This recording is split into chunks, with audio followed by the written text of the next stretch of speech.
Bismillahirrahmanirrahim. Assalamualaikum warahmatullahi wabarakatuh. Bertemu dengan saya Aditya Wahyu Anugrah. Hari ini kita akan membahas mengenai momen inersia.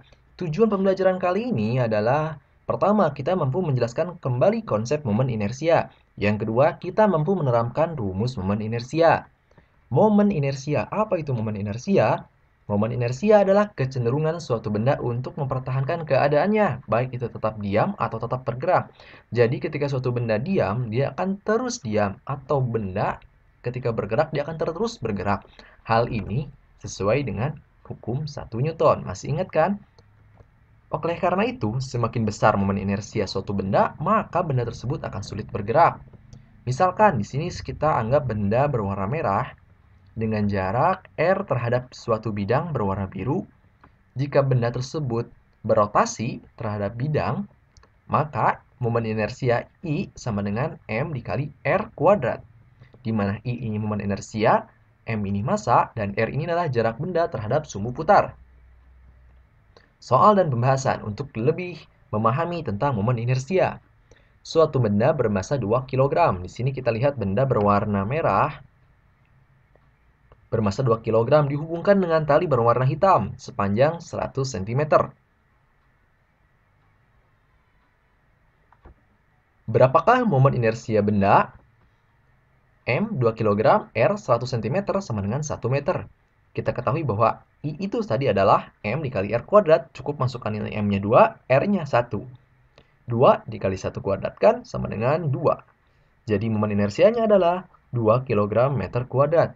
Lanjut ke soal pembahasan berikutnya. Lalu bagaimanakah jika ternyata ada dua benda seperti pada gambar ini? Satu benda P bermassa 2 kg dan Q ini bermassa 3 kg. Di mana P panjang P ke sumbu rotasi ke AB adalah 100 cm. Kalau Q ke P 100 cm, berarti kalau Q sampai ke AB adalah 200 cm. Diketahui M untuk P 2 kg. M untuk Q 3 kg. RP 100 cm sama dengan 1 meter. Kalau misalkan, oh ini RQ ya. Ini RQ sama dengan 200 cm.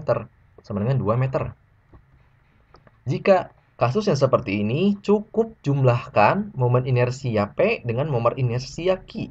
Kita dapatkan 2 kali 1 kuadrat, 3 kali 2 kuadrat sama dengan 16 kg.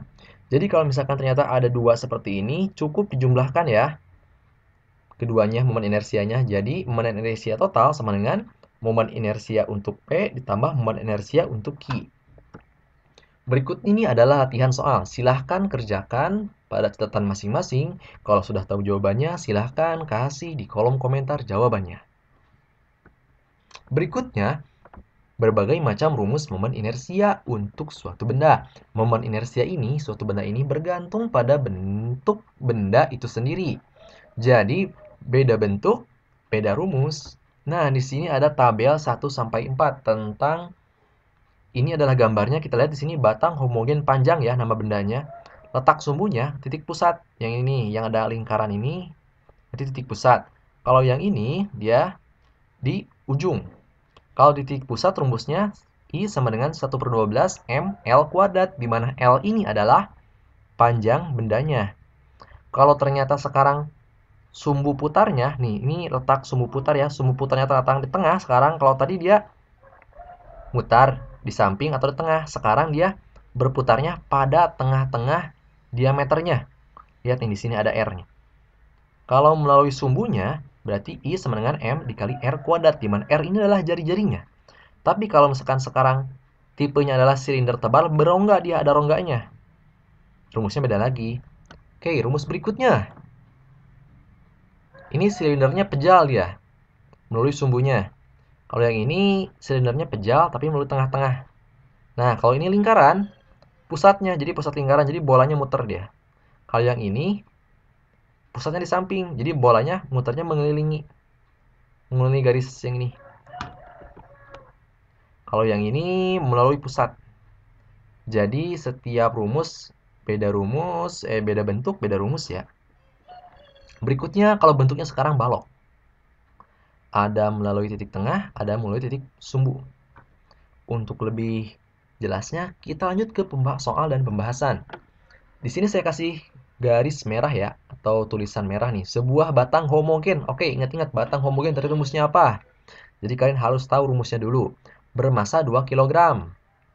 Panjang batang 3 meter. Berapakah momen inersia batang jika rotasi terletak di tengah batang? M 2 km, L-nya 3 meter. Karena dia terletak di tengah-tengah batang, maka kita gunakan persamaan 1/12 M dikali L kuadrat. Di mana L ini adalah panjang batangnya, 3, kuadratkan M-nya adalah masanya adalah 2. Kalau kita kalikan, kita dapatkan nilai 1,5. Kalau sudah paham, kita akan lanjut ke latihan. Silahkan kalian kerjakan masing-masing. Kalau sudah tahu jawabannya, klik di kolom komentar untuk jawabannya. Berapakah nilai momen inersia bola pejal? Ini adalah bola pejal, di mana ini adalah jari-jarinya R, dan dia berputar pada sumbu. Berada di pusat bola, pada sumbu rotasinya di pusat bola. Oke, kalau misalkan lupa, silahkan kalian klik playback. Dan lihat di tabel rumus yang tadi. Selamat mengerjakan. Wassalamualaikum warahmatullahi wabarakatuh.